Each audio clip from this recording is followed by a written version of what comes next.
Il y a un homme dont la carrière internationale s'est épanouie bien avant l'heure de la mondialisation. Cet homme, c'est le Suisse naturalisé français Charles-Édouard Jeanneret, plus connu sous le pseudonyme de Le Corbusier, qu'il s'attribua pour signer son travail d'architecte. Le Centre Pompidou consacre une rétrospective inédite à celui qui fut le disciple d'Auguste Perret, premier utilisateur du béton armé et qui créa avec son ami Amédée aux enfants un mouvement pictural nouveau, le purisme.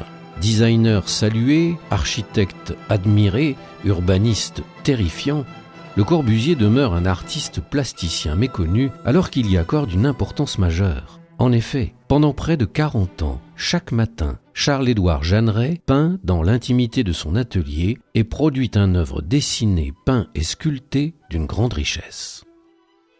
Il va travailler avec Amédée aux enfants, un peintre. Ils vont créer l'école puriste, mettant en avant une recherche picturale, proposant des peintures où la forme et le fond se télescopent, où c'est au spectateur de trouver dans la nature morte représentée qu'est-ce qui fait la forme des objets usuels de la vie quotidienne.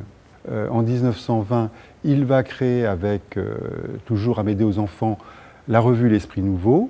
Il va publier des textes théoriques sur la peinture, des textes théoriques sur l'architecture, et c'est à ce moment-là qu'il prend le pseudonyme de Le Corbusier. Et puis, à partir des années 20, il va réaliser là son rêve de devenir architecte. Il va produire une architecture résolument moderne. Les règles de l'école des beaux-arts, de l'académisme, sont complètement balayées. On propose une architecture fonctionnelle, les espaces sont dégagés, il y a la présence des pilotis, ces poteaux qui peuvent porter les volumes. Les fenêtres sont en longueur, il y a une révolution dans l'architecture. Évidemment, la Villa Savoie est quelque chose aussi de remarquable et c'est devenu une icône de l'architecture moderne. La chapelle Notre-Dame-du-Haut de Ronchamp, c'est un bâtiment exceptionnel où un architecte qui n'a pas du tout la fibre religieuse produit un bâtiment sacré tout à fait étonnant.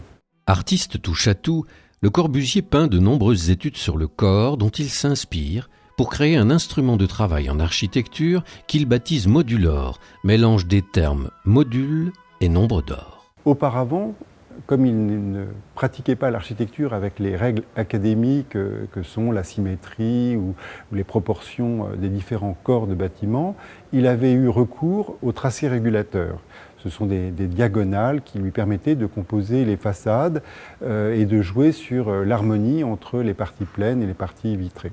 Avec le modulor, il passe à un autre registre qui est de partir du corps. Il donne une taille standard à une silhouette humaine, 1,83 m. Il a recherché auparavant d'autres tailles plus proches de la norme habituelle à l'époque des humains, mais pour un problème de conversion avec les autres unités de mesure anglo-saxonnes, ses collaborateurs le poussent à prendre la taille d'1,83 m et de 2,26 m pour le bras levé. Il associe à la dimension de son personnage standard une progression qui est beaucoup plus souple, douce, que le laisser supposer un étalon. Davantage un doctrinaire qu'un bâtisseur, Le Corbusier a une conception autoritaire de l'aménagement urbain. Il en fait la démonstration quand il propose à la ville de Paris le plan voisin, où il envisage de mettre des gratte-ciel sur les quais de Seine. Je crois qu'il faut voir cet urbanisme comme, d'une part, manifeste. Il y a cette volonté d'apparaître, de se distinguer, mais également le souhait de répondre à des vraies questions qui se posent, qui sont la densité des villes, l'insalubrité des quartiers. On n'est pas encore avec le problème de la guerre où il faudra reconstruire pour des sinistrés, mais on est face à ce qu'on appelle à l'époque les mal logés. Le degré de confort des logements est terrifiant. il faut répondre à cela. Et ce qui effraie aujourd'hui, c'est l'échelle à laquelle les projets d'urbanisme sont proposés. C'est ce côté total, pour ne pas dire totalitaire. C'est cette idée de proposer un modèle unique, peu diversifié, mais avec des grands dessins, aussi bien des dessins sur la planche que des dessins futuristes pour des villes. Lors d'un voyage à Stuttgart dans les années 20, Le Corbusier découvre les meubles réalisés par les architectes du Bauhaus, courant artistique qui posera les bases de la réflexion sur l'architecture moderne. Inspiré par ce mouvement, Le Corbusier décide de créer des meubles standards pour organiser au mieux l'espace intérieur, avec le soutien de son cousin Pierre Jeanneret et de Charlotte Perriand, tous deux architectes et designers. Ils vont proposer en 1929 au Salon d'automne à Paris un ensemble assez complet de meubles qu'ils vont intituler les équipements de la maison.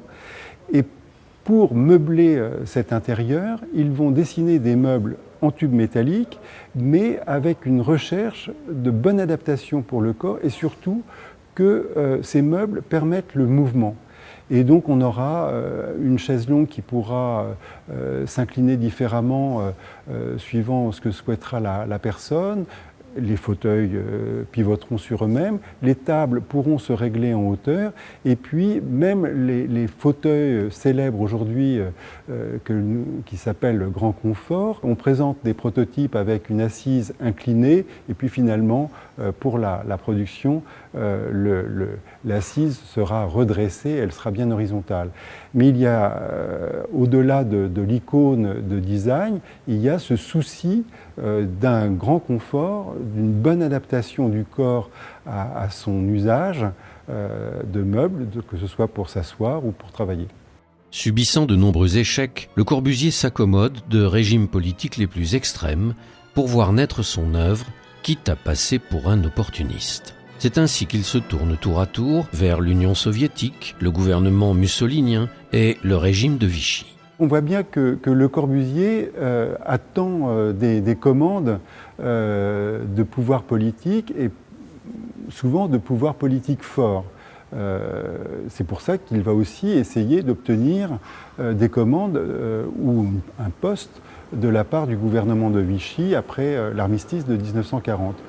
Or, Le Corbusier ne comprend pas qu'il est architecte moderne et qu'à ce titre-là, il ne correspond pas du tout aux souhaits du gouvernement de Vichy qui préfère la tradition, le régionalisme et qui ne veut surtout pas d'un architecte avec une volonté, une poigne et une modernité qui ne lui correspond pas. Le Corbusier, architecte ascétique, rigoureux et sans concession, s'éteint le 27 août 1965 à l'âge de 77 ans à Roquebrune-Cap-Martin.